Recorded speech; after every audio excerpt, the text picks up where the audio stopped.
자, 실무 마지막에 9장 쪽에 경매 그리고 공매나 매수 신청 대리 쪽 여기도 한 문제씩 두 개가 총 나오니까 자, 경매도 하나 그리고 매수 신청 대리도 한 문제 예상을 꼭 해놓으시면 좋을 것 같습니다. 특히 이제 우리 경매 쪽에서는 경매 절차가 돈이 얼마 정도 되느냐 그리고 매수 신청 대리는 어디다가 등록 신청하고 여기도 교육은 받느냐 보증 설정은 얼마 정도 하느냐 여기도 이제 사건 카드는 확인 설명서가 있습니다. 몇 년 동안 보존은 해야 될까요? 그리고 법령에서는 중개업에서는 영수증이 전혀 없었는데 어디서는요 매수 신청 대리에서는 또 영수증이 갑자기 나옵니다. 대신에 보존은 안 해요. 기억하셔야 됩니다.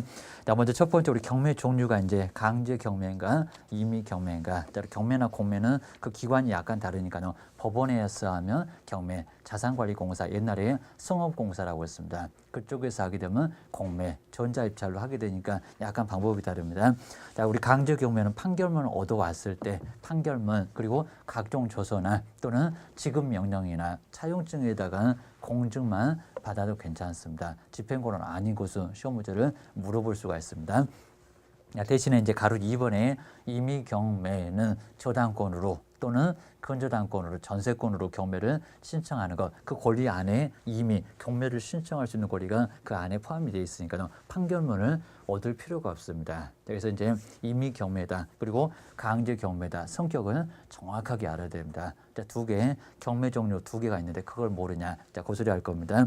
자, 그렇게 해서 이제 우리 공매는 또 종류가 다양하게 있는데 특히 이제 압류부동산 공매, 세금을 안 내서 경매하고 똑같은 성격을 가지고 있습니다. 권리 분석도 직접 해야 되고요. 여기도 돈을 한꺼번에 몽땅 집어내야 됩니다. 안 그러면 나중에 보증금을 날려요 라고 하셔야 됩니다.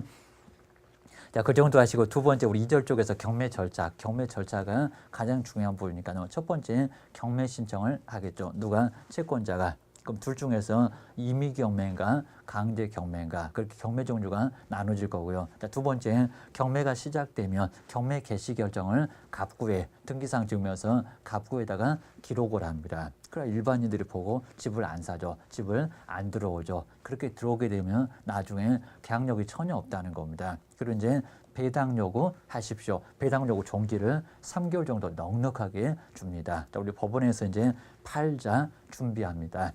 현황조사 집행관한테 명령 내리고요. 감정평가사한테 수수료 주고 감정평가를 의뢰합니다. 물건 파기됐죠. 그러면 공고를 해야 이제 나중에 그 물건을 찾으러 올 겁니다. 사러 올 겁니다. 그래서 이제 공고, 매각길 공고, 그리고 매각 결정길 공고, 그리고 얼마 정도 된다는 것을 공고를 신문 등에다가 법원 게시판 등에다가 하게 돼 있다는 겁니다. 그 다음 이제 매각길일 때 뭐를 씁니까? 입찰표를 써서 낼 거고 돈을 낼 겁니다. 근데 그 돈이 얼마인가 시험 문제가 가장 많이 나왔습니다. 신고가가 맞는가 아니면 최저 매각 가격이 맞냐 그입니다. 뭐가 맞습니까? 써낸 금액이 아니라는 겁니다. 예전에는 써낸 금액이라고 했다가 지금은 최저 매각 가격의 10%를 가지고 가면 그럼 1억인데 1억 5천을 썼어도 1,000만 원만 가지고 가면 된다는 겁니다. 돈도 모르니까 보증금도 모르는가 그 얘기입니다. 그 다음 이제 한 일주일 정도 후에 매각 결정길 낙찰자를 결정하는 날 우리 농지 같으면 농지 취득 자격증명을 얻어와야 됩니다. 4일 만에 발급되니까 농지 취득 자격증명 얻지 못하면 보증금을 1,000만 원, 2,000만 원 날릴 수밖에 없다는 겁니다. 그리고 이제 결정 났습니다. 허가가 났습니다. 그 다음에 이제 불만 있으면 따져봐 항고를 하게 됐습니다. 항고할 때도 그냥은 안 된다는 겁니다. 보증금 내야 됩니다. 항고 보증금은 낙찰대금에 부담스럽게 10%를 내야 됩니다. 여기는 최저가가 아니다. 돈 냈습니다. 돈 내게 되면 소유권을 바로 취득합니다. 돈을 안 냈습니다. 세매각이 아니라 뭐라고요? 재매각. 잔금의 지읒자, 재매각의 지읒자. 뭐가요? 발음이 좀 유사해요. 그렇게 하셔야 됩니다. 그 다음에 이제 돈을 다 내놓고 나면은 뭐를요? 소유권 이전 등기 하겠죠. 배당 하겠죠. 게입니다. 그리고 이제 소유권 이전 등기해서 소유권을 취득하는 게 아닙니다. 언제요? 아까 잔금 치를 때 이미 소유권을 취득했습니다.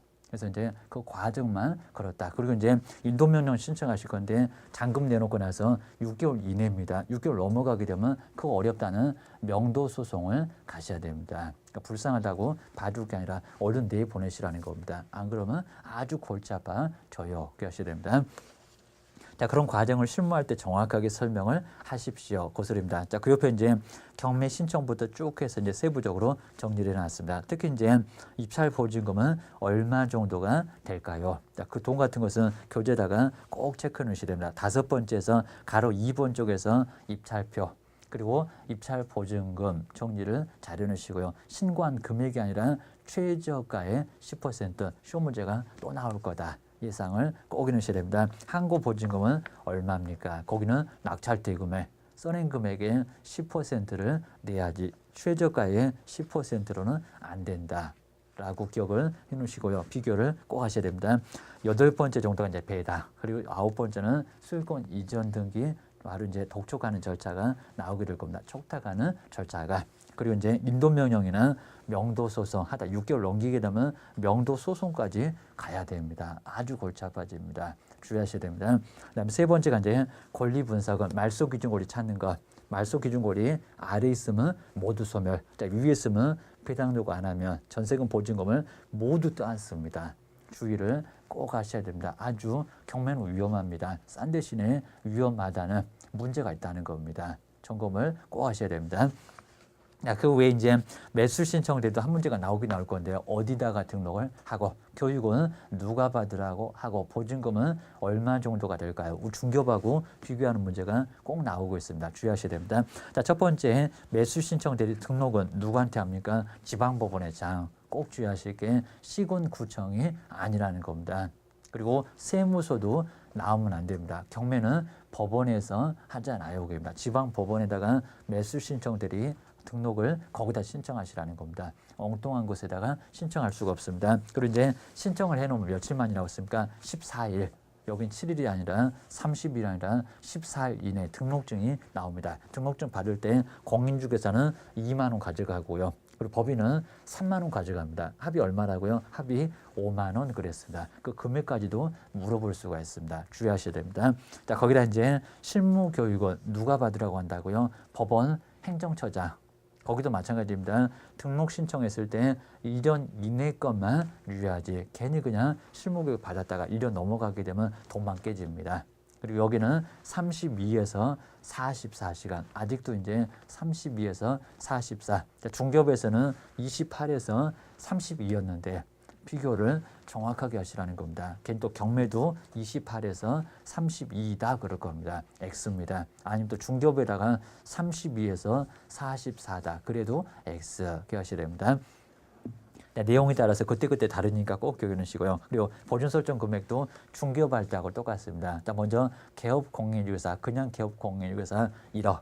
보증 설정은 그리고 중개법인의 주사무소는 얼마입니까? 2억. 중개업하고 똑같다고 했습니다. 분사무소는 1억입니다. 막 금액이 다르네 그러면 X. 거기다 이제 우리 보수가 마지막에 있는데 보수가 자꾸 시험 문제에 상당히 중요한데 안 나오고 있습니다. 주의하셔야 됩니다. 자, 먼저 권리 분석만 해도 그리고 손잡고 가서 취득을 알선만 해도 얼마라고요? 50만 원 안에서 보수를 받을 수가 있습니다. 낙찰을 받았습니다. 최저가 금액에다가 감정가에다가 얼마를 받을까요? 거기를 속일 겁니다. 최저 매각 가격 글자 길죠.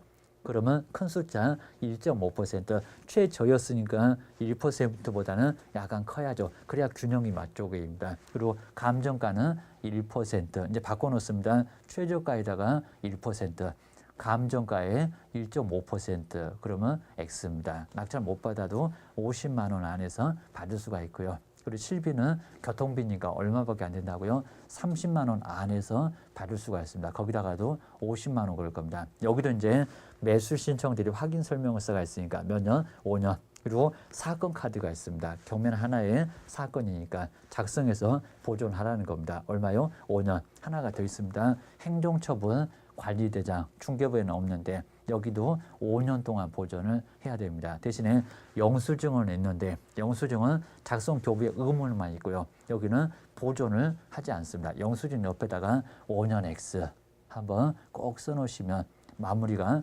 완벽하게 될 겁니다.